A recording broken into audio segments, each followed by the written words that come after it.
আসসালামু আলাইকুম। Hello everyone, আমি হাসিনা আপনাদের সবাইকে স্বাগতম জানাই। আশা করি আপনারা সবাই খুব ভালো আছেন আর আমিও অনেক ভালো আছি। তো আজকে আমি মুরগির মাংস রেসিপি বানাবো, সেটাই আপনাদের সাথে শেয়ার করব। তো আমি এখনকার রসুন, পেঁয়াজ, আদা সুন্দরভাবে ছিলিয়ে কেটে নিচ্ছি। আমার রসুনগুলো ছিলানো কাম শেষ। এখনকার আমি পেঁয়াজগুলো ছিলিয়ে পানি দিয়ে ধুয়ে আমি কুচি কুচি করে কেটে নিচ্ছি। এদিকে আমি কয়েকটি কাঁচামরিচ নিয়ে নিচ্ছি। আমি একটা টমেটো নিয়ে নিচ্ছি। টমেটোটা আমি কুচি কুচি করে কেটে নিব। তারপর আমার পাশে একটু মুরগির মাংস আছে, সেগুলো আমি সুন্দর করে বেছে কেটে নিচ্ছি।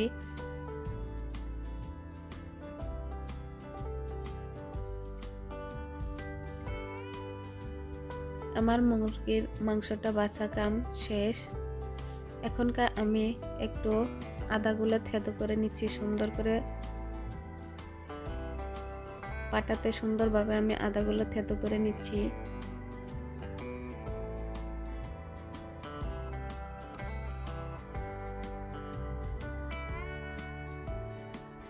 এখনকার আমি একটু পেঁয়াজ থেতো করে নিব।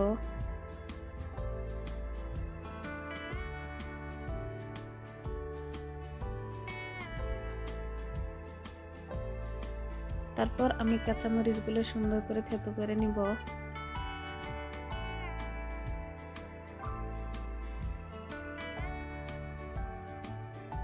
আমি কিন্তু রসুনগুলো থেতো করব না, কেননা আমি মুরগির মাংসতে গোটা রসুনগুলো দিয়ে দিব। আমার মশলা জোগাড় করা কামটা শেষ। তারপর আমি চৌকাতে কড়াইটা বসায় দিয়ে তেল আর জিরা গুঁটি দিয়ে দিচ্ছি। আমার তেলটা হয়ে গেছে। এখনকার আমি কুচি কুচি করে রাখা পেঁয়াজগুলো দিয়ে দিব।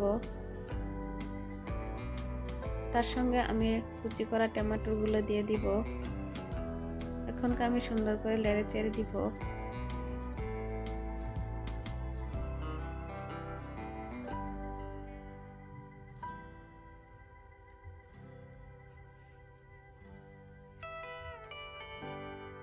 আমার পেঁয়াজ আর টমেটো ভাজা হয়ে গেছে। এখনকার আমি থেতো করা কাঁচামরিচ দিয়ে দিব।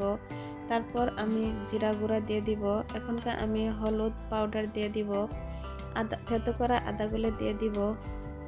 গরম মশলা দিয়ে দিব। নিমকটা দিয়ে দিব।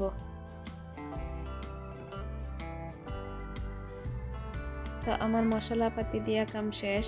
আমার মশলাগুলো আমি এখনকার সুন্দর করে ভেজে নিব।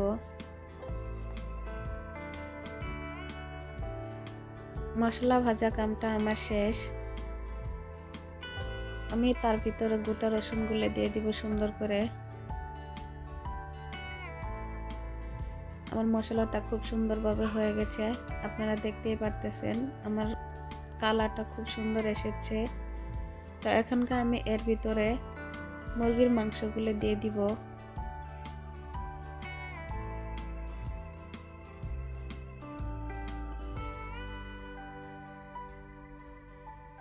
তারপর আমি একটু সুন্দর করে নেড়ে চেড়ে দিব।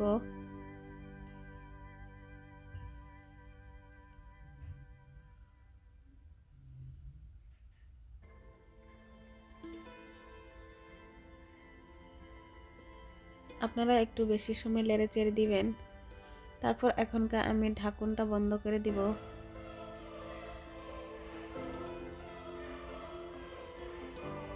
আমার তরকারিটা খুব সুন্দর কালার এসে গেছে। আমার মাংসগুলো প্রায় সিদ্ধ হয়ে গেছে। এখনকার আমি একটু জল দিয়ে দিব। তারপর সুন্দর করে লাড়িয়ে চাড়িয়ে মিশিয়ে বসায় দিব। এখনকার আমি ঢাকনিটা বন্ধ করে দিব।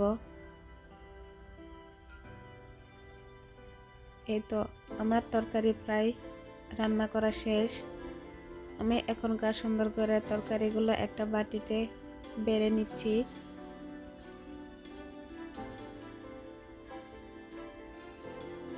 এই হলো আমার মুরগির মাংস রেসিপি। তো আপনারা সবাই আমার রেসিপিগুলো দেখতে থাকেন, আমাকে বেশি বেশি কমেন্ট করেন, শেয়ার করেন আর ফলো করেন। আপনারা সবাই ভালো থাকেন, সুস্থ থাকেন। আল্লাহ হাফিজ।